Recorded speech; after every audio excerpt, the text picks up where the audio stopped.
Hey folks, what's up? Check it out. We're gonna talk about Tulsi's national director stuff going on. She's actually trying to become the director of national intelligence, having you know done a lot of work with the campaign. Uh, I did get to know her people. I did get to know what she was about, and no one's all good, no one's all bad, right? But I do have some interesting inside information which the press isn't talking about, which the senators aren't talking about at this meeting. Before we get into that, I just want to show you guys something that's a little bit, strange. And let's take a look at that for a second. So, okay. Yeah, let's take a look at this right here. So here we see, this is a list of all my different shorts over here. And you can see that normally my shorts over here, like, will get like 400 views, 500 views, right? Yeah. Sometimes it's just 100. This is partially blocked. That's probably one of the reasons why, right? 400, sometimes 300, but generally 300, 400 views is right. That's kind of normal, right? It can go down to 200, right? 600, right? It's up and down. Okay, sometimes as low as 80, right? But the thing is that this video over here, the latest one, David Rem, right? David Rem expressed support for RFK Jr. in DC, got only 7 views. Let me see. Oh, I got 3 comments. That's very okay. Let me see what the comments are. But this may be being actually suppressed by the algorithm. This number, this has been up for about a full day now. Very strange. Let me go check these comments right quick.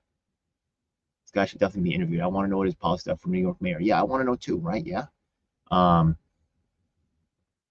he's been busy. He's running around. That's why David Rem's my guy, because he can't do an interview with me because he's in DC right now. You know what I mean? Like, props to him. He's out there, like, working hard.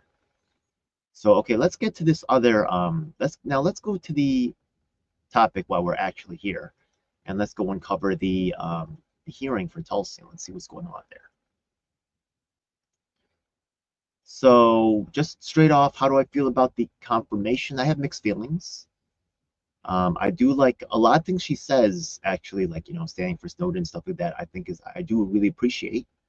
Um, Hard to know what's actually going on, right? I don't believe that we're given the whole truth. Right now, I'm scanning the audience. I know that, I would like to know if Trent Poole is there. I'd like to know if, I'm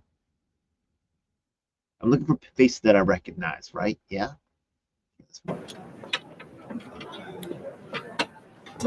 Also, remember that RFK, right? I don't know if you've seen this yet, but there was actually some people that were protesting during his event, right? I think they were yelling, "We love you, Bobby," but the news tried to make it look like the people were protesting Bobby, RFK.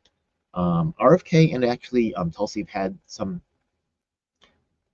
not so ideal ties, as in terms of they both went to present at this thing called Independent National Convention and some other really sussy stuff that was going on, which is really a large part of why I am actually, if there's a reason why I support Tulsi, I said it. If there's a reason why I have reservations about Tulsi, I said it. Um, I think she did a great job. She's a great speaker, though, and I think the way that she presented this what she said was great. I think she did a great job here, but there's a lot of things that aren't being said. So that's where I'm going to come in, provide a lot of background information for this kind of thing. This is also a strange setup, right? We have these kind of like seats here, and then what are these tables here? It's interesting that they have a whole table here, right? So we did not see that for the RFK thing. Also, this is a lot more a low profile. Like, the thing is that the RFK one, like, you saw Megyn Kelly in the backgrounds, you don't see any real of these celebrities as much here. Maybe because it's intelligence related, right? They're not really supposed to be around this, but I don't see as many of these newscast personalities and stuff like that, like I did in the there were several people in the RFK thing that I recognized in the background, right? So another interesting thing, just so you know, the RFK people were actually went to DC pretty strongly to support RFK. Now, I think that that was Wednesday, right? And there was a whole bus that went from New York City down to I could open that another window, but you could just look it up. It's called Children's Health Defense Funds. that's actually oh wait, I don't know if they were actually, well, people involved with them, right, or people that are close to their people.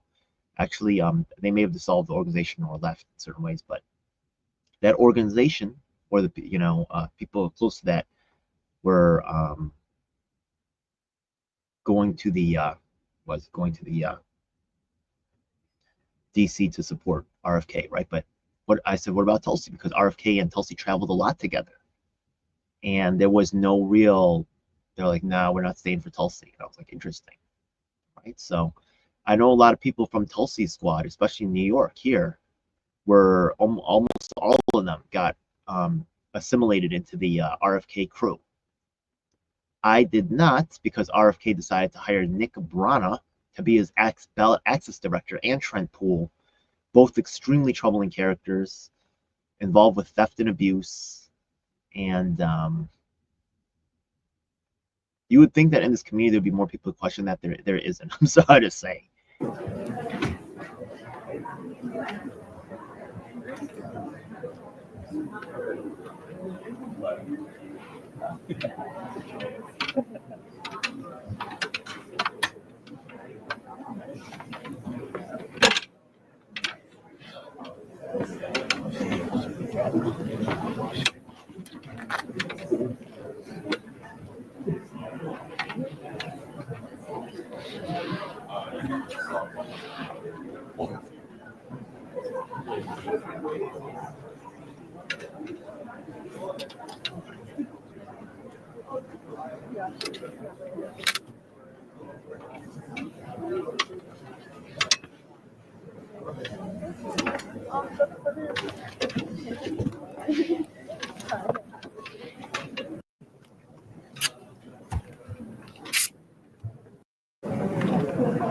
By the way, Chad, if you recognize anybody in this room, like, don't hesitate to put things down. Actually, there was supposedly in the maybe in the seat around here, there's a Delta Force Legend that was you could look up Delta Force Legend is at the Tulsi hearing. Actually, I think Snowden even sent a message. He said he was watching the hearing. That was amazing, right? Yeah, and I think he even sent a message to Tulsi like, "Don't support me" or something. That'll come up later. So, um, people that are really concerned about their rights, citizen rights and stuff like that, I think they'll be checking this out.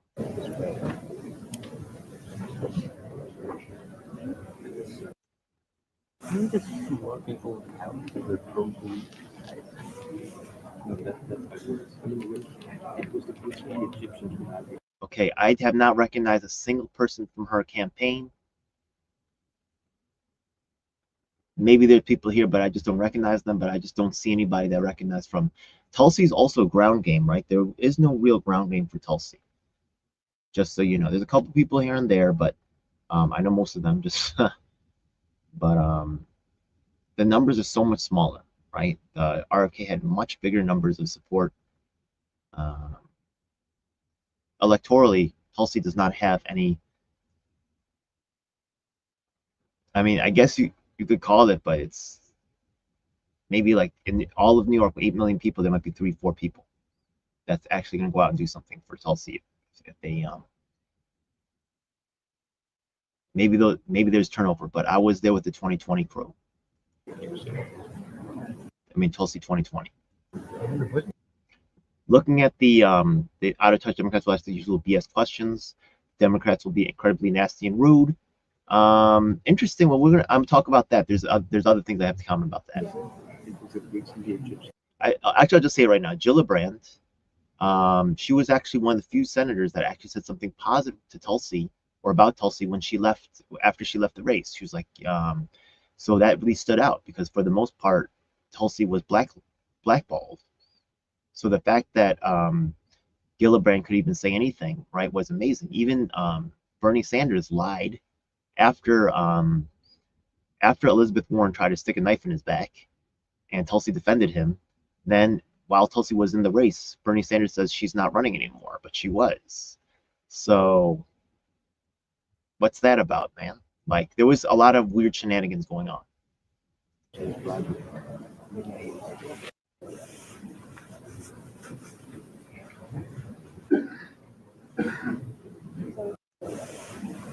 Okay, I think this is actually is this Susan Collins? There's supposedly two Republican senators that are really on the borderline in this particular most of them will support, but it's interesting that Sue Collins is one of the ones who's considered to be a possibly not supporting. Oh yeah, Susan Collins. Yeah, better vote yes on Gap, right? See, people know about that, right?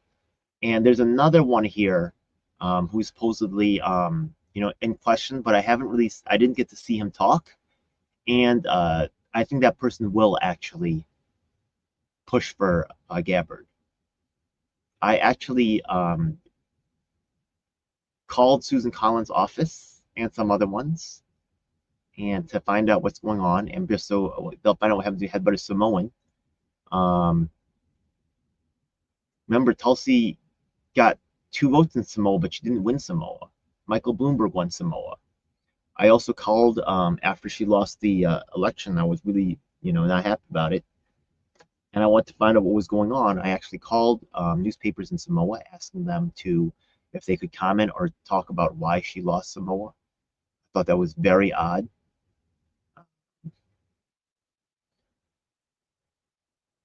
But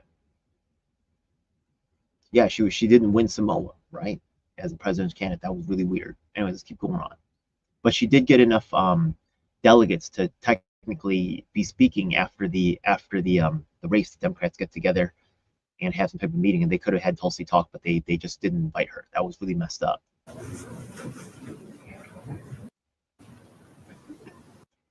Families and friends.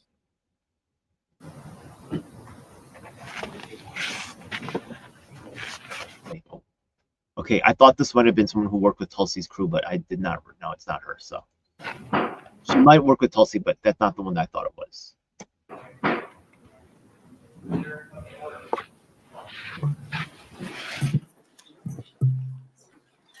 Ladies and gentlemen, welcome.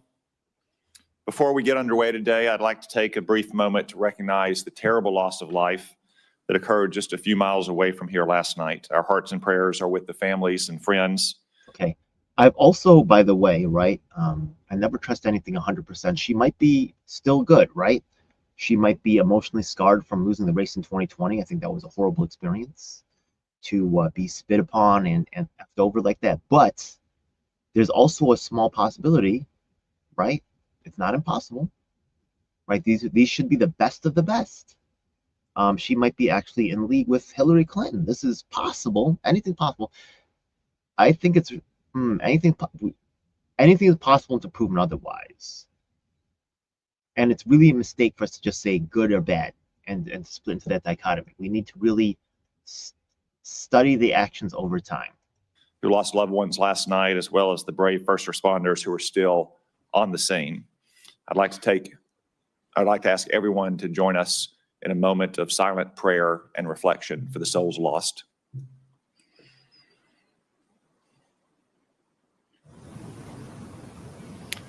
Thank you. Next, I want to remind. You'll notice that all the commentators who's speaking on this event, they'll be like, Tulsi is super hot, or they'll be like, let's go Tulsi, things like that. But they've never actually worked with her. Right? So, yeah. What someone says and what they do are two different things. And Tulsi in some ways has done some really cool things, but who knows, right? She's wearing all white, the Hillary Clinton colors, you know what I mean?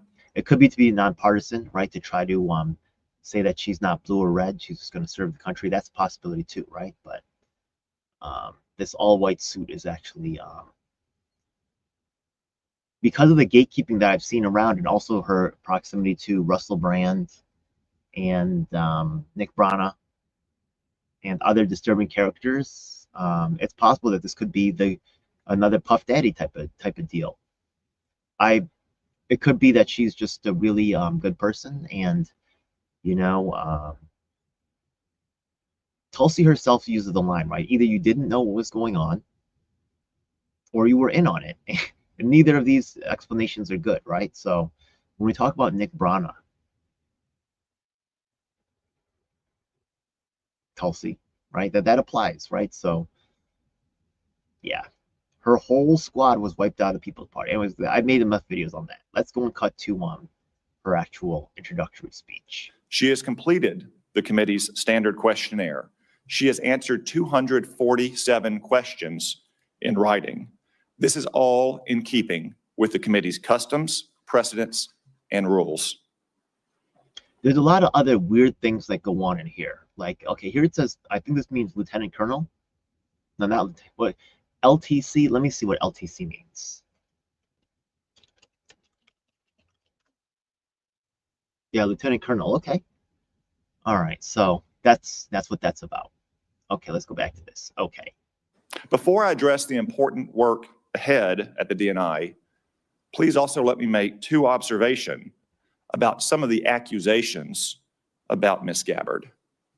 First, I'm dismayed by the attacks on Ms. Gabbard's patriotism and her loyalty to our country. This was a much more friendly event than the one that RFK went through. RFK himself gave some rough answers, like, I was a heroin addict for 14 years. Like, oh, okay. Tulsi doesn't have to say things like that, right? She has the attacks that were used on Tulsi. We'll talk about when we get there. But I do feel like overall the panel, Democrats and Republicans, treated her a lot better. But also I feel like the accusations against her, like the whole, oh, she talked to Assad, oh, she,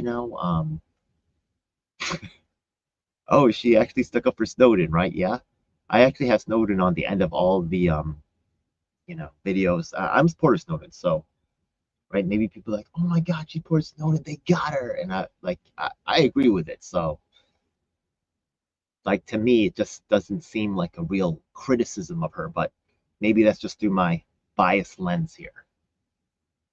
Country. For instance, Hillary Clinton has smeared Ms. Gabbard, calling her an asset of a foreign nation. Let me remind everyone that Ms. Gabbard has served in our Army for more than 2 decades. She has multiple combat tours, and she still wears the uniform to this day. I still respect that. I mean, yeah. Well, there's other weird things that are going to pop up, though. We're going to see. She has undergone 5 FBI background checks. I spent more than 2 hours last week reviewing the latest, putting eyes on more than 300 pages. It's clean as a whistle. It's fine that we have differences of opinions on policies and programs. I suspect some of my Republican colleagues might disagree with some of Mrs. Gabbard's votes in the House of Representatives. Just as I suspect that some of my Democratic colleagues might criticize Ms. Gabbard's statements and actions since she saw the light and left the Democratic Party. But I sincerely hope that no one today will impugn Ms. Gabbard's patriotism and integrity. Second, I can only laugh at some critics who say that Ms. Gabbard has unconventional views. No doubt she has some unconventional views, like her criticism of Barack Obama's regime change interventions in Egypt and Libya. But guess what? I opposed the disastrous interventions in Egypt and Libya as well. Mubarak was a longtime American partner, and Egypt was a linchpin of our security system in the Middle East. Gaddafi had been scared straight after we toppled the Taliban and Saddam Hussein. He turned over his weapons of mass destruction and cooperated against terrorists. In return, we were the most stable friends, but what matters. Okay, so, right, he's glazing her a little bit. Not that she didn't earn some of that, right? But I can't say that this is in any way really. The one with RFK was way rougher. However, we are going to have a closed session immediately following, and the questions I have trespass upon the security of the country, and as a result of that, they need to be done in a classified setting in any event. So if I beg indulgence to be excused to preside over the other committee, good luck. I know you'll do well. Thank you. You are excused. I was going to lead whether you excuse me or not, but thank you very much. I will now recognize the Vice Chairman, Senator Warner, for his opening remarks. Well, thank you, Mr. Chairman, and particularly thank your comments at the top. I've spent most of the morning at National Airport. I know Senator Moran was there last night. It's a horrible tragedy. The victims' families are still being notified. For those of us who live in this region, you know, it's always kind of complicated. We've got Virginia, DC, Maryland, and a host of local jurisdictions. But last night, when this tragedy took place, and I happened to be driving by National on the way home and saw all the... Okay, I'm just seeing this quotes over here. Tulsi must be confirmed immediately. Usual Democrats serve Lucifer agenda. There, actually, it's going to come up later where they talk about Tulsi and Soleimani and her criticism of Trump. That's going to be an interesting one, right? So, and remember that Tulsi was a Democrat, right? So they treated her real bad, but she was a Democrat. So it was RFK. So it's very interesting to see these kinds of things happening. All right, let me get back to the thing here. I think they're talking here about the plane that ran into the helicopter over in DC. And it's very odd to think that this would be allowed to happen, right? It's so high. The Pentagon is right by the airport in DC. You could look up, you know, how close those two things are together.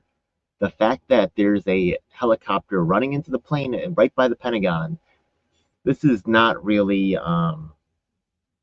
probably intelligence is wondering what's going on, and we're not really hearing why this happened, right? So it's very strange. This is probably an intelligence matter. I will say it is an intelligence matter to find out what happened, right? They're not telling us, though. First responders rushing to the scene. People came from as far away as Baltimore, Fairfax County. We had DOD and federal officials there. And these first responders, as always, ran towards the tragedy. There'll be a time to figure out what happened and how we rectify it. But today, our thoughts and prayers ought to be with the families, and again, thanking our first responders. Ms. Gabbard, welcome. And congratulations on your nomination to be the next, in part to make sure we had appropriate intelligence sharing, which prior to 9/11, obviously we haven't. But the mission also is to not only share information between the IC, but also with our allies. There's no legal requirement that our allies share intelligence with us. It's all predicated on trust. Okay, so is he talking here about the Department of Homeland Security? Once again, remember that when Puff Daddy's house was broken into, right? Yeah. And they was looking for those tapes, and the plane went overseas with some weird videos that nobody's got to see. Possibly Al Sharpton's on those tapes. Possibly Obama's on those tapes. Possibly, right, important politicians who's trying to be protected. Possibly foreign government. They even let one of the princes or of England get busted in that Puff Daddy stuff and the Epstein stuff. So, but maybe maybe it goes a little higher, right? So, interesting. Now, I think what they're talking about is the Department of Homeland Security, once again, right? They're talking about giving allies information. And we're going to see later on when they get to Gillibrand what she had to say to Tulsi about that, right? But the Department of Homeland Security, I feel suspicious about it because of, right? They remember also Tulsi's going to have an overarching viewpoint over FBI and CT's Director of National Intelligence. So she's actually overseeing both of those entities. And as you see the mayor of New York City going down for, you know, Turkey supposedly is like, you know, influencing politicians here. Linda Sun just got arrested from CCP, right? That's the Chinese Communist Party. I think some lady named, some Korean lady got arrested for being a spy. There's a lot of weird stuff going on in terms of foreign manipulations of our government, right? I think even Chinese nationals were somehow buying property near to like power grids or something. There's all kinds of weirdo business going on that's not really being properly overseen because unfortunately a lot of our government's for sale, and all these political entities from overseas got to do is throw in the money, and the politicians go, well, do those politicians include Tulsi in some ways? I'm still waiting for her to talk about Nick Brana. Still waiting for it to, well, maybe after she gets the position, right? Right now is not the most ideal time. Trust that our allies will protect each other's secrets. Yet it appears to me you have repeatedly excused our adversaries' worst actions, and instead often blame them on the United States and those very allies. For example, you blame NATO for Russia's 2022 invasion of Oh, he's going in pretty hard. Okay, so, okay, this is one of them. Let's see. Ukraine. You rejected the conclusion that Assad used chemical weapons in Syria, despite it being the unanimous assessment of the then Trump administration's DOD, State Department, and IC. Okay, just so you know, being Korean American, this is why the voice of war victims is so important. And also, right, how do you have a peace movement without any war victims? It's ridiculous, right? Because the war victims will not permit the ongoing victimization, the ongoing, right, manipulations and destruction of, we just wouldn't, right? We're too personally affected by it. And a lot of times control of these particular issues is ripped out of our hands. The same thing happens in public housing. The same thing happens to people who are incarcerated. People without power have these decisions ripped away from us. So being a Korean American, once again, being a child of war, I can tell you that they say the first thing to die in war is the truth. And when you look at what's going on with, supposedly this is going on in Syria, blah, blah, blah. I don't trust a word of it, right? I know that this is what these people are saying. There's things going on in this country right here that are not reported. Things of significance. I took the 2 longest wrongfully incarcerated men in New York State history to Kamala Harris's office. No one reported on that. They're about to demolish, right? Yeah. They're ending public housing as we know it in the United States. The media is not talking about this, right? It'll be one of the few, first world countries to have no public housing system. Yeah, that's historically and politically significant. Even things in this country are not being talked about. So how the hell can you believe the information you're getting from Syria when you can't even trust the news from the United States? So all this stuff, right, that they want to talk about, Syria, blah, blah, blah, right? As an actual war victim, I would right away say, how do you know what's going on in Syria? How do you know this? How do you trust anything from over there? And why don't you get the news over here straight? They don't want to have that conversation. So they just, play the narrative as usual. And you'll notice that the attacks on Tulsi, right? I have actually a video on my channel, you can look it up, where I called Senate members to say what's going on with Nick Brana and Trent Poole and other weird things that Tulsi was involved with, like the Independent National Convention. None of those things are picked up and talked about. These are serious concerns. Trent Poole, who was her ballot access director, ended up working for RFK, right? So those things are tied together. Where Tulsi's campaign paid Accelerate or Trent Poole about $200,000 a year. I think Marianne Williamson paid about $250,000, right? Seems to be about a standard. I think Brock Pierce paid about $700,000, right? Significantly more. But why did RFK's campaign pay $8.5 million?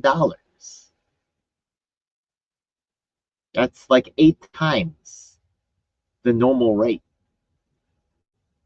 I haven't seen any explanation. No one's answering any questions. Real sus. Now, the thing is that the reason why I don't think the Republicans or Democrats can answer Tulsi these questions, ask Tulsi these questions, because they're involved in the same shenanigans. They are also playing. What happens when a candidate finishes the race and there's money left over? No one talks about that. People want to say, defund the police, to get rid of the police. Who's really in the end, right? Probably the most important person in the whole chain is the judge, right? The police mess up. The judge is really the last stop, but no one talks about it, right? What's influencing the judges? They manage the activism, so it only goes to a certain point, and then they shut it off.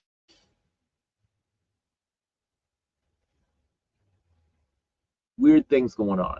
So I actually called the senators. This is all on my channel. I asked them about these things. You'll see they don't ask about these things.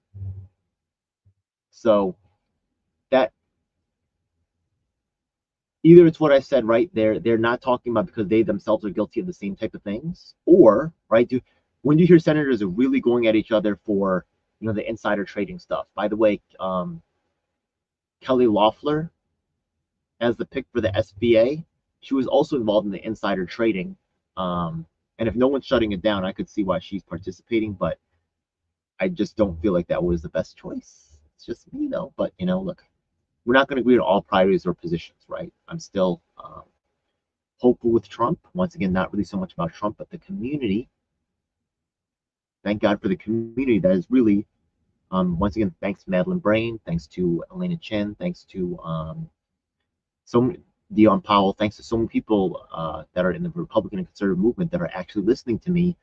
How much of that is because they want power, and how much of that is because they are dealing with they are also frustrated by the hypocrisy and disease-ass BS of the Democrats. Anyways, let's keep going on with this one. This guy is actually attacking now too. Is he Republican? I'm going to look it up right quick. I think he is. As well as the assessment of our European allies. Instead, you blame the United States for supporting terrorist groups in Syria. Now, I don't know if your intent in making those statements was to defend those dictators, or if you were simply unaware of the intelligence and how your statements would be perceived. In either case, it raises, at least for this senator, serious questions about your judgment. It also leads me to question whether you can develop the trust necessary to give our allies confidence that they can share their most sensitive intelligence with us. Make no mistake about it. If they stop sharing that intelligence, the United States will be less safe.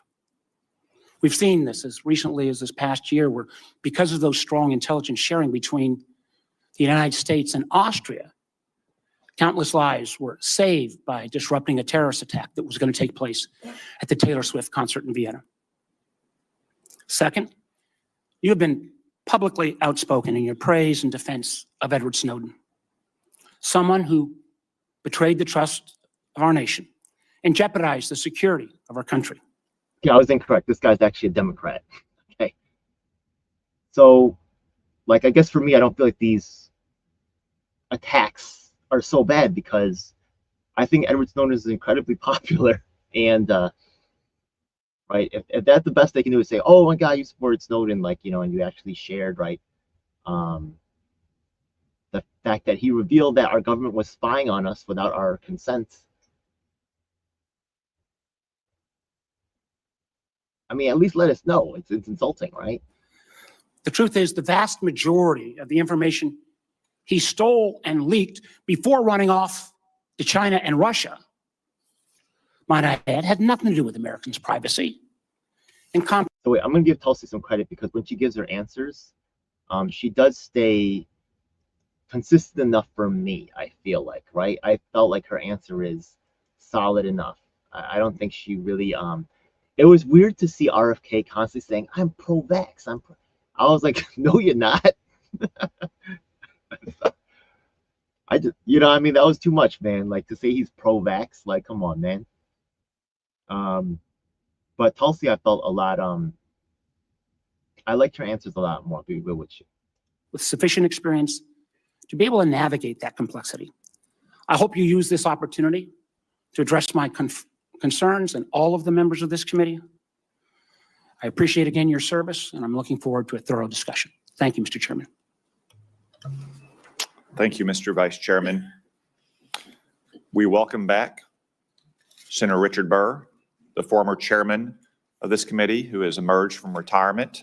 Over a 5-week period, that the rumors shared with me was simply not true.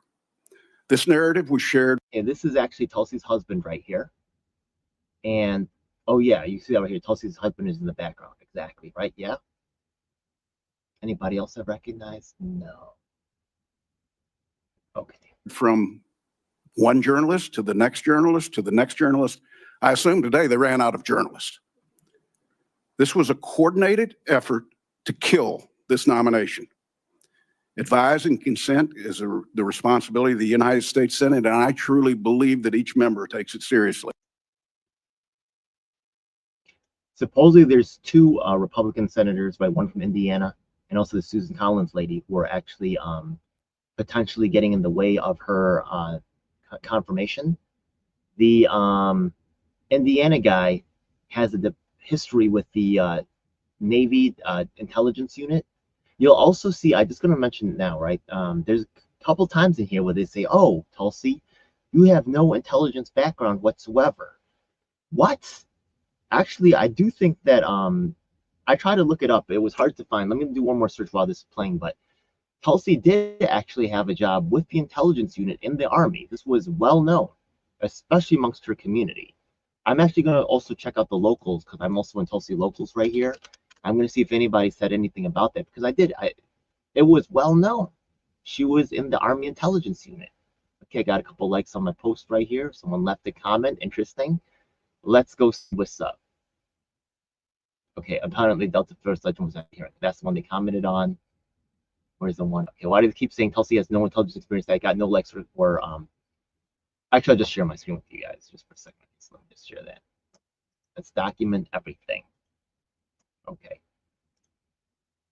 Here we're going to go to Tulsi Locals. It's actually a paid platform, $7 per month. But this is my community, right? I went mad hard with this group. So why do they keep saying Tulsi has no intelligence experience? I thought she was intelligence division in the Army. Okay, I also put this other thing up here. Delta Force Legend was at the hearing. And you can see this video right here. Just going to check this comment right quick. Impressive. Okay, that's cool, Jenny. Thanks. Okay, so I think this is because Rumble. Rumble and YouTube don't really work well together. They are actually upset with each other. So that's just the thing. Okay, let's go back to the confirmation hearing. This is actually a matter of national and international interest. Just getting here, folks. Yeah, that information you can't get from people that have never really worked with the campaign, don't really know her, people like that. Of her nation for 22 years and never taken it off. No fewer than 5 times has the Department of Defense reviewed her security clearance and extended it. Every single time. If Tulsi's guilty of anything, it's that since she was born, her views, opinions, and beliefs have evolved to reflect her life's experiences. Winston Churchill once said, "Those that never change their minds never change anything." She served her city, her state, her country, while winning the support of the people she represented. She's fought in war, and yes, she's tried to stop wars. At the ripe age of 43, Tulsi has the life experiences that match or exceed most members of Congress. Tulsi was serving in uniform 3 years before some of us here today voted to create the Director of National Intelligence. Chairman Cotton, Vice Chairman Warner, members of the committee, it's my honor to support and to introduce to the committee Lieutenant Colonel Tulsi Gabbard. Thank you, Mr. Chairman. Thank you. Thank you, Senator Burr.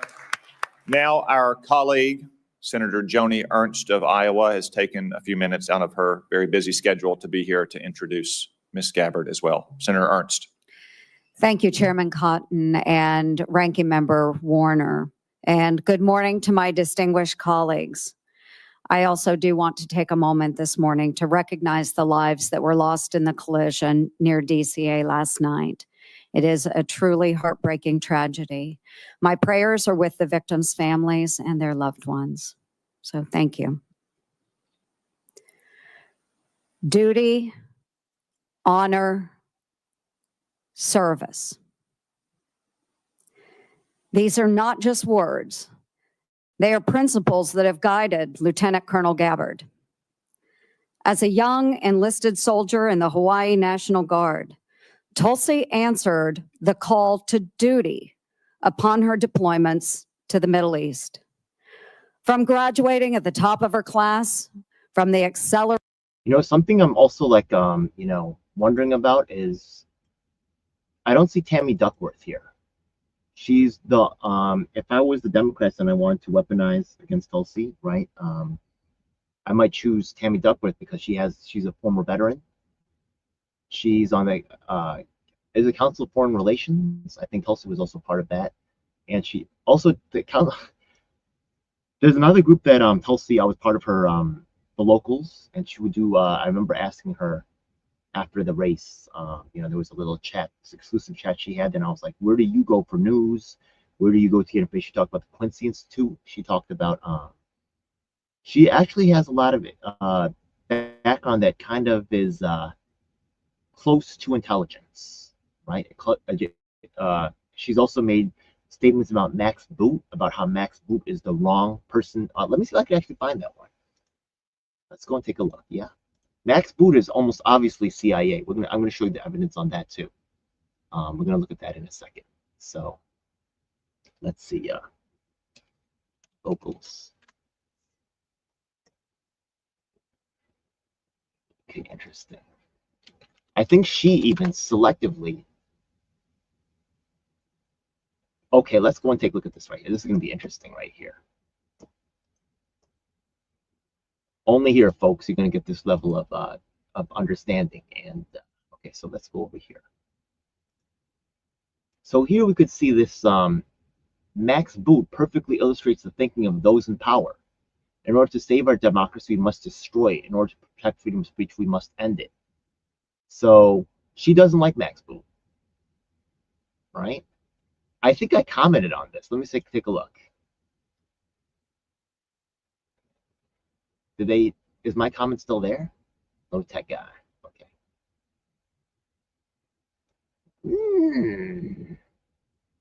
Is my comment deleted? 1, 2, 3, 4, 5, 6, 7, 8, 9, 10, 11, 12, 13, 14. Oh my goodness.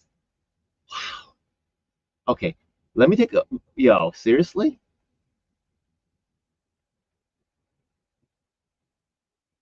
Oh, this one got 45. Okay. Did she post it twice? Tulsi posted this power of Max Boot is bad. Then she posted again once on April 14th, twice on April 14th. Okay, so maybe she just double hit. Okay. There it is, right on the top. Interesting, I got Max Boot when he gave a presentation in New York City. He's married to accused Korean spy Sumi Terry, which is how I became interested in him. Right? When she talked about Max Boot, I like that name doesn't mean anything to me, right? But when actually the Sumi Terry popped up and she's Korean, I was like, what's going on? Then actually what happened was I wrote to Sumi. I looked up Sumi Terry. I couldn't find her email address, but I found her husband's email address, Max Boot. And I started sending him email to say I want to interview Sumi Terry to see what's going on. And both Sumi Terry and Max Boot independently attached organizational support to Chris An, who on his free time travels to Spain to bring people out of embassies. Does this sound like CIA to you? Max Boot, interesting. Let's take a look at this other stuff on Max Boot because, okay, there's this guy Chris An. I wonder if the site is still up. If it's not, I do actually have it free Christopher An. Yeah, okay, let's take a look at this one right here. Okay. Down here, you can see that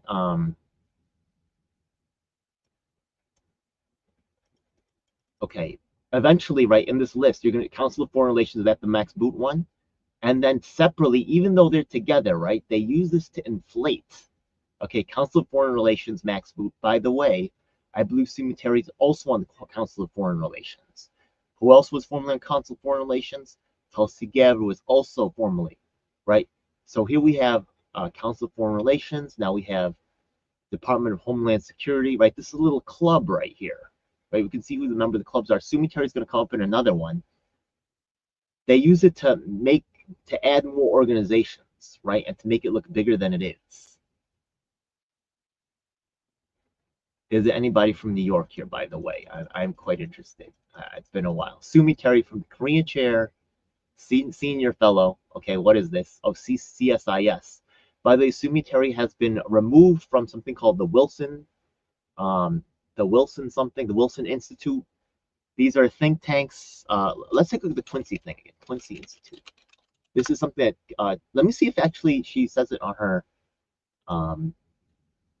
thing herself, right? Oh, this is the one that's sharing. Okay, let's see. Let me go back into locals. Oh wait, was it sharing? I'm sorry, I don't think it's shared. Okay, I opened in a separate window. Let me show you again. Okay, the free Chris on, it opened in a separate window. Yes, it did. Okay, so sorry. Let me share that one. I gotta get, okay.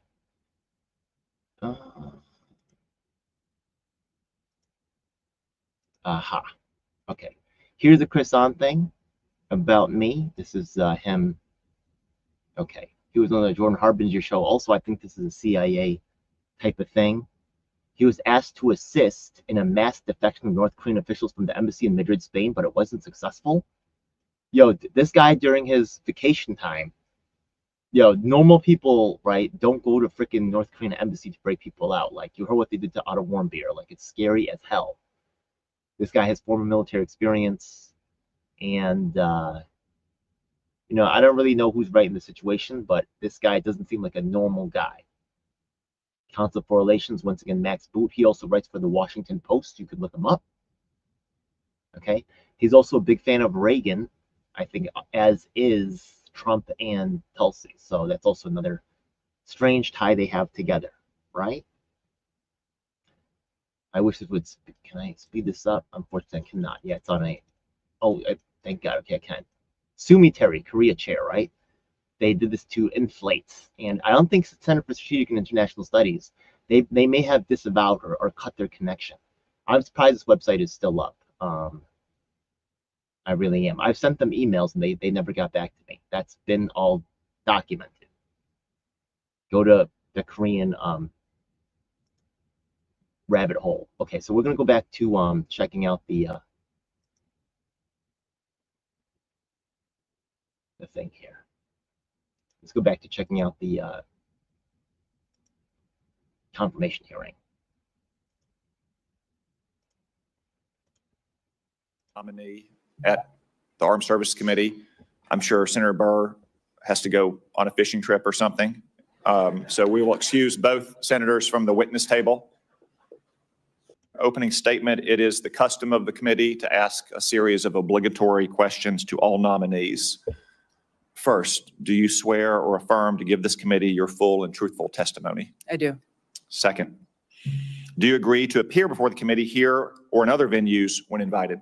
Yes. Third, if confirmed, do you agree to send officials from your office to appear before the committee and designated staff when invited? Yes.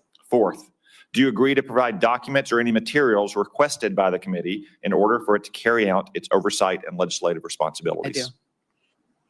Fifth, will you ensure that your office and your staff provide such material to the committee when requested? Yes. Sixth, do you agree to inform and fully brief to the fullest extent possible all members of this committee on intelligence activities and covert actions rather than only the chairman and the vice chairman? Yes. Thank you for those answers, Ms. Gabbard. We now welcome the opportunity, finally, to hear from you in your own words. Thank you very much, Mr. Chairman. Before I begin, I too would like to start by offering my prayers and condolences to those who were killed in last night's horrific crash. Senator Warner, Senator Moran, our condolences and prayers are with you and all of your constituents. Again, Chairman Cotton and Vice Chairman Warner and all of the members of the committee, it's an honor to be here before you today. I've appreciated the opportunity to meet with so many of you and address your questions and concerns before today's hearing. I know they've gone, but I'm grateful to Senators Burr and Ernst for their decision led to the deaths of tens of thousands of American soldiers, millions of people in the Middle East, mass migration, destabilization, and undermining of the security and stability of our European allies, the rise of ISIS, strengthening of Al-Qaeda and other Islamist jihadist groups, and strengthening Iran. Here are just a few other examples. The American people elected Donald Trump as their president not once, but twice. And yet the FBI and intelligence agencies were politicized by his opponents to undermine his presidency and falsely portray him as a puppet of Putin.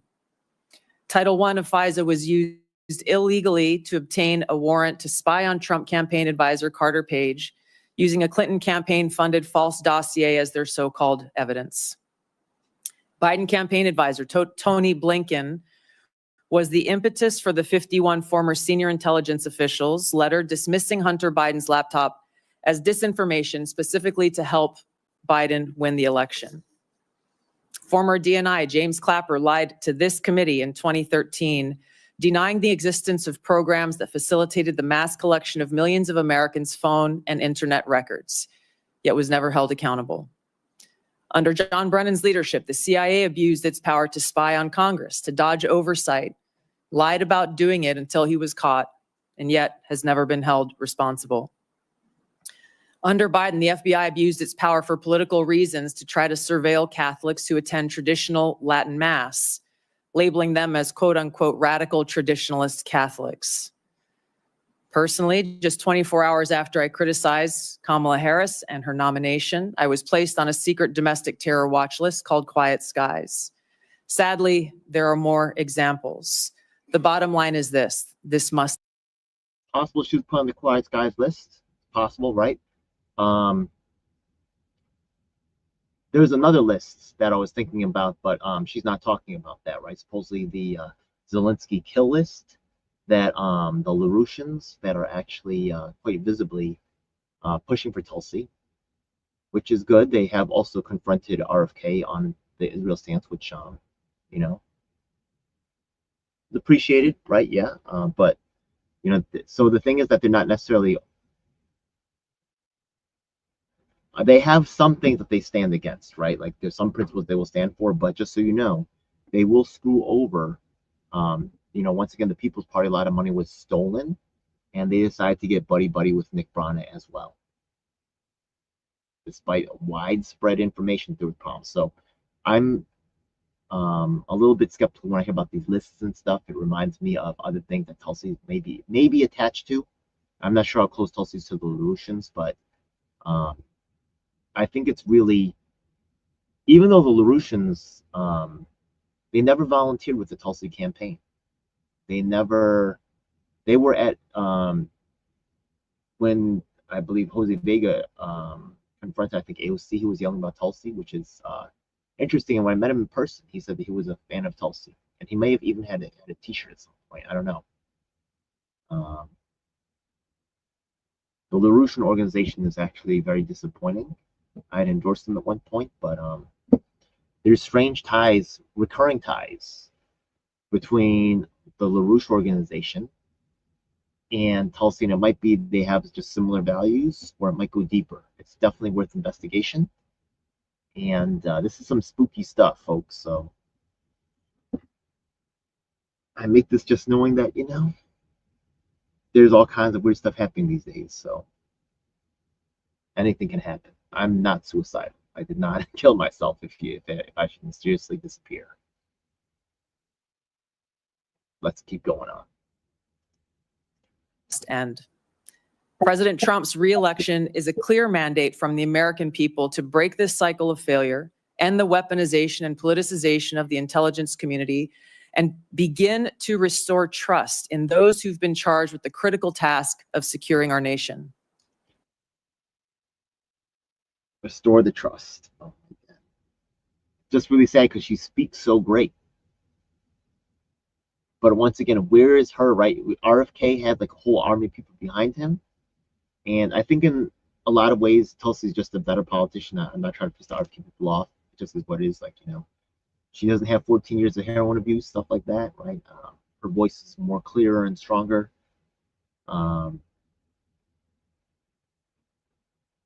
Right? She doesn't have to backtrack on so much stuff, but she talks about trust. But where is her following? Where are her, right? You see her husband here. Where are she had a whole presidential campaign. Where's the people at? Where are her, oh, he's wearing a lei right there. Okay. So I guess he's here for her. I've tried to find this guy. And maybe he's a Tulsi supporter. I was very heavily involved. I was contacting people from all over the country. Do not remember this guy. Maybe he was in the armed services, right? Yeah. Who knows? She has a lot of, right, being a veteran, she has a lot of support from the armed services. If confirmed as DNI, I will do my very best to fulfill this mandate and bring leadership to the intelligence community with a laser-like focus on our essential mission, ensuring the safety, security, and freedom of the American people. As the president's principal intelligence advisor, I'll begin by leading by example, checking my own personal views at the door, and committing to delivering intelligence that is collected, analyzed, and reported without bias, prejudice, or political influence. Okay, this is Gillibrand, a Democrat. This guy will also, I guess, Democrat. I enlisted in the Army because of the horrific terrorist attack on September 11th and volunteered to By the way, I think, well, let's take a look. deploy to Iraq in 2005, where I served in a medical unit. After nearly 22 years in uniform with 3 combat deployments to the Middle East and Africa, I'm now a lieutenant colonel in the U.S. Army Reserve, where I serve as a battalion commander of soldiers in Oklahoma, Missouri, and Arkansas. I served in Congress for 8 years on the Homeland Security, Foreign Affairs, and Armed Services committees. And it's my experience in the military and in the halls of Congress without bias, prejudice, Did you say the Council of Foreign Affairs? You're dead serious, right?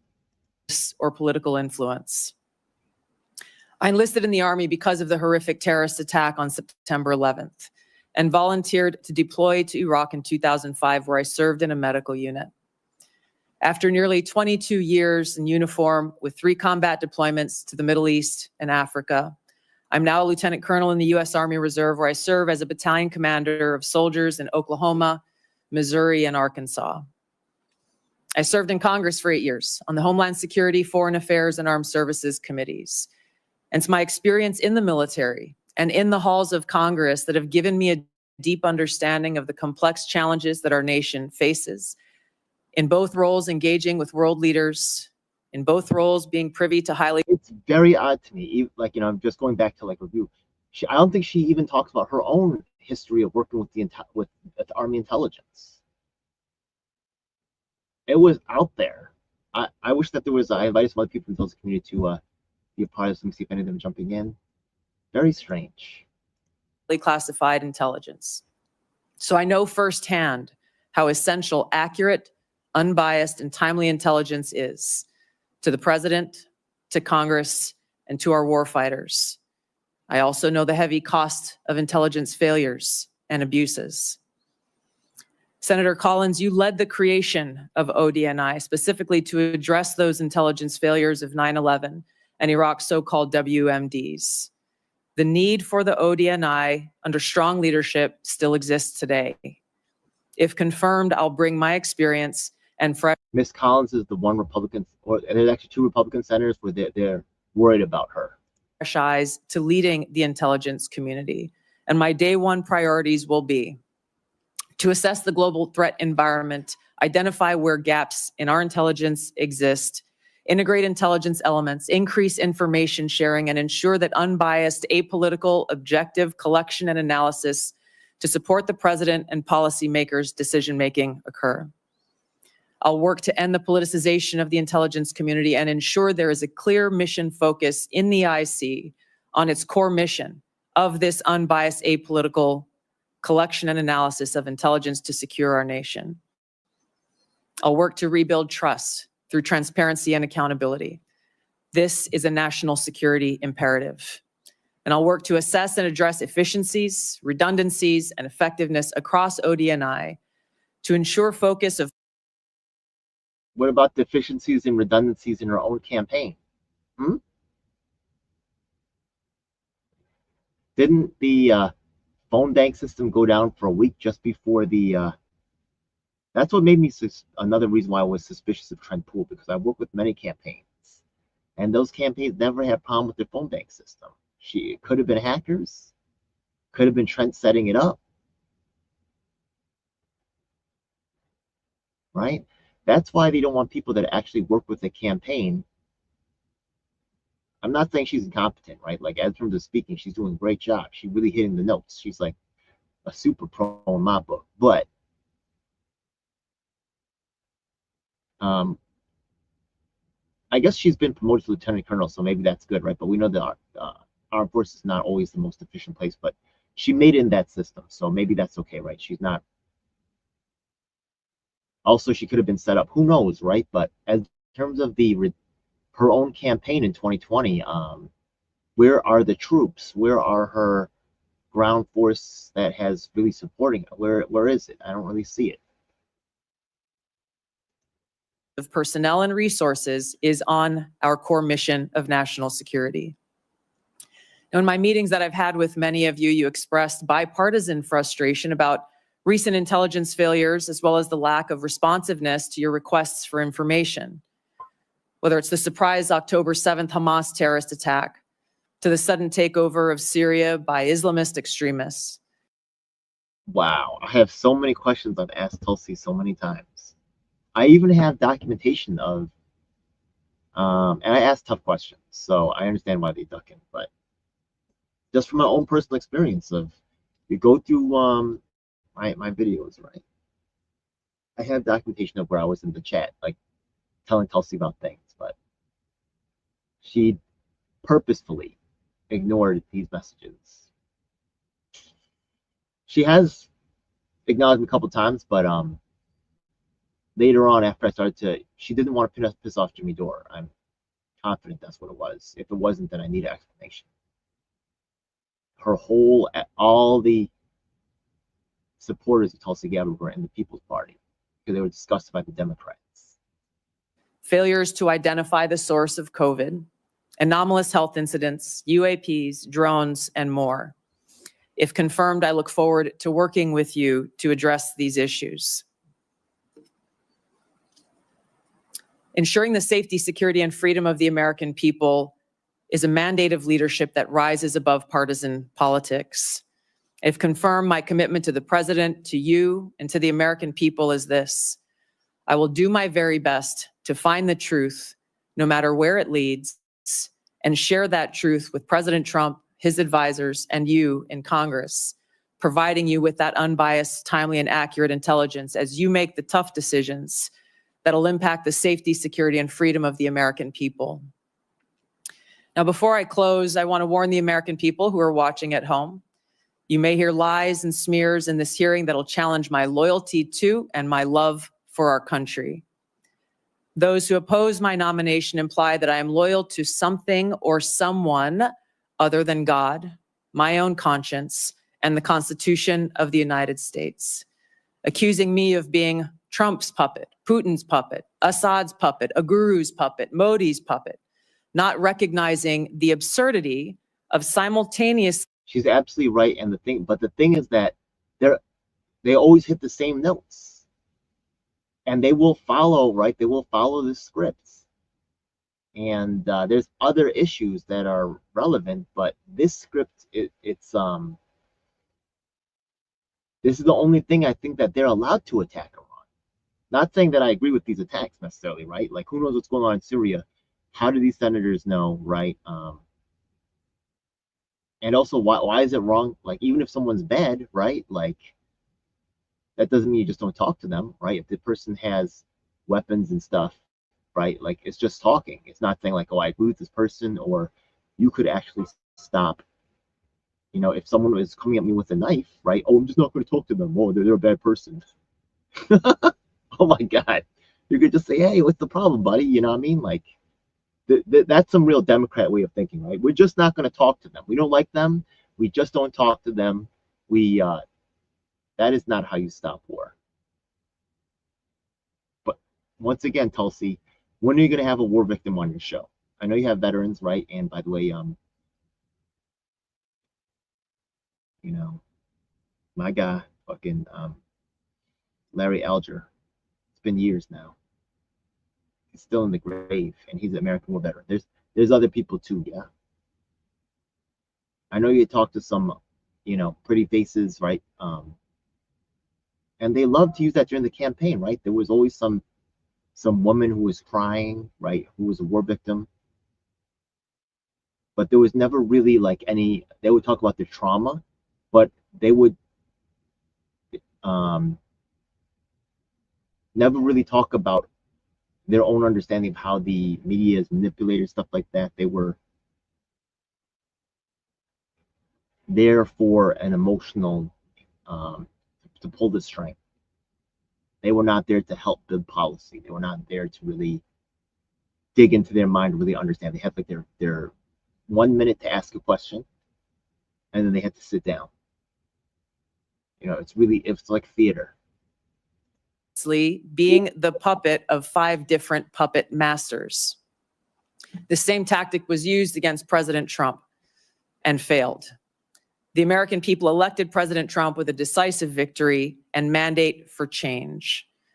The fact is, what truly unsettles my political opponents is I refuse to be their puppet. I have no love for Assad or Gaddafi or You know, she's killing it with this speech here. You know what I mean? But are you Jimmy Dore's puppet? Are you, you know what I mean? The Rage Against the War Machine was a really bad event, Tulsi. I think I even exposed showing the read receipts on that one, right? Kim Iverson also knew about this, right? Yeah. Your media friends that get you the power here. When you ran around the country like supporting Carrie Lake and all this other stuff, where were all your supporters at? From the grassroots. She was doing big money fundraisers. I can't blame her, right? Like, that's how things work in America. But as the little people, as your defender, as one of you, as a little person. Even there was another interview that I had with the former FBI agent who's actually got runner-up to Actress of the Year. Her name was she said that Tulsi likes to listen to the loudest voices in the room. And she said she was a friend. So that was interesting, right? This lady is pretty impressive, but she was actually, I think she served in the Army with Tulsi. She told me, maybe on screen, maybe off screen, that she had a lot of relationships with people that, with, you know, white men that helped her out. And for minority women, it can be a path up, but for minority men, we're like the competition, right? So they're not always aware of these realities that we face, right? We're just losers. It is what it is. But when the loser's a war victim, you will never have peace by treating war victims this way, by not including us, by not acknowledging us, by just having your little parties with the millionaires. A lot of what you say is very compelling. A lot of what you say is true, Tulsi. There's some things that you're missing. Those are vital parts. They're going to find another voice. They're going to find another war victim who will sound similar to myself, will not push the issues, and will keep Jimmy Dore safe, and Nick Brana safe, and Trent Poole safe.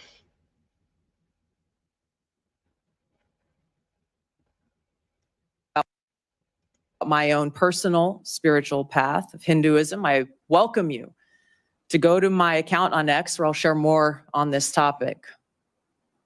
If confirmed as Director of National Intelligence, I will continue to live by the oath that I have sworn at least 8 times in my life, both in uniform and as a member of Congress. I will support and defend our God-given freedoms enshrined in the Constitution of the United States. Intelligence officers, many of whom still held a top secret clearance, wrote a letter invoking their credentials to make false claims about Hunter Biden's laptop, likely being Russian disinformation. Do you agree that this was an example of intelligence professionals abusing and politicizing their past positions and credentials? Hell yeah. Yes, Mr. Chairman, I do. And it is an example of what needs to end and why the American people elected President Trump to bring about those necessary reforms. Thank you. Will you commit that no one who abuses his past position and credentials in this fashion will hold a security clearance in the future? Yes. Thank you. Now, I want to be fair. I swear to God, if Nick Brana gets the clearance, y'all, I'm going to D.C. This is ridiculous, yeah? Nick Brana's career needs to be over. From Independence National Convention to, they're trying to lift him up in this space. It's fake as hell. I think it's an attempt by the intelligence community to establish control over the third party. And everything that we see here, it looks really real, but this is for all the cookies, right? This is not like professional sports, right? This is actually bigger and more impactful. all the dirtiest games come out right here. She sounds great, but they're gonna find the best to actually do this kind of a role. Once again, not saying that her speech here is kicks ass, but just having worked, just something's you think she's gonna bring peace, but I'm telling you, there's some key things that are missing here. The war victim, very key. Democratic colleagues such Also, where did her husband go? We're gonna see that. Maybe he's over here. See this new face pop up. Interesting. abuses aren't just a problem on the left. Also in 2020, President Trump's former national security advisor, John Bolton, published a book in which he revealed sensitive conversations with the president on national security matters, including highly classified information. He didn't submit this book for review and approval to ensure that our national security secrets were protected. Do you agree that John Bolton's actions likewise undermined public trust? Yes, Mr. Chairman. Will you commit that no one who so abuses his past position and risks the exposure of classified information by publishing a book without submitting it for review and getting approval before publication will hold a security clearance again or be trusted with classified? That was good that he put in that remainder, right? Because he says endangered classified information, that could be attack on Trump, right? For endangered classified information. But really, you know, the people around Trump, right? The Secret Service that's still watching over him need to protect those documents. Right? But Biden having those documents, that dude is barely conscious, you know, like he doesn't seem like he's all there. So I think it's kind of like more dangerous in Biden's hands to an extent. You get what I'm saying, right? The guy's like falling asleep everywhere, falling all over the place, screwing up, right? He just might drop some papers somewhere, some important papers. You don't know this guy, so is he even going to remember stuff, right? Like Biden seems to be really struggling.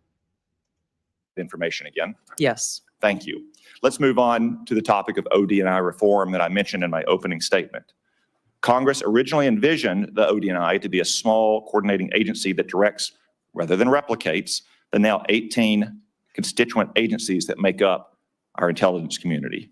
Over the years, however, the OD&I has strayed from this vision to an organization that now publicly boasts nearly 2,000 people, more than half of whom are not detailed from an intelligence agency, but rather are career OD&I bureaucrats. All right, so I could see that there's really no one watching this time, so it must be really boring. I'm sorry about that. This is information you can't get anywhere else, but I'll try to fill this in later. We're at 102.53. If there's, let me know in the comments, right? If this is something I should continue. I think I've said most of it, right? The Gillibrand ties are strange. She didn't really seem very confrontational about it, and her question was not really pushing hard. A lot of the bigger ideas I did end up saying here, so I know there's so many other interesting things going on besides the content that I'm making here. So overall, I think she's okay. We're going to see what happens. The confirmation should happen. We'll see if she gets past confirmation. I think if it goes to vote, I think she'll get in. Only the Susan Collins was the only one really pictured, right? But the other critic is not here. He was formerly in the Navy. I don't think he's going to. I don't think he wants to cross the leaders of the Republican Party leadership. It's going to put him on a target list. So even if he does have seriously unhappy with what's going on here, I don't think he'll say anything. Let's go and see what Gillibrand said. Interesting, right? Yeah. Once again, she is a Democrat who actually said something positive about Tulsi. Let's watch this interaction. And great concern. So some of your past statements that are relevant to China are concerning because I don't think it fully appreciates China's perspective towards the United States. For example, with regard to TikTok. Your past statements have essentially said that requiring domestic ownership of TikTok is a violation of civil liberties, and the national security concerns are complete BS. Can you explain why you have this view on TikTok? The position that I previously made, obviously not as a member of Congress, as you consider the TikTok legislation, were centered around the protection of Americans' First Amendment rights and the lack of data privacy legislation, frankly, that would apply to TikTok, Facebook, X, all of these different social media applications that collect on us as users of these applications. There were other provisions within that legislation that granted very vague and grandiose authorities to the president on deciding which private companies are or are not a national security threat. So let's talk about China specifically, because this is where I want to make sure you understand what's at stake.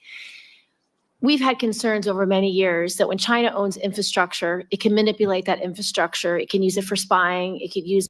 Okay, one thing that's interesting about what's being said here is that what they're not talking about is all the other countries, right? Why are these so? China is actually considered one of the big competitors here, but you know, Israel also creates a lot of, like, you know, internet security, you know, stuff that gives them access to our data. They were talking about sharing data with allies.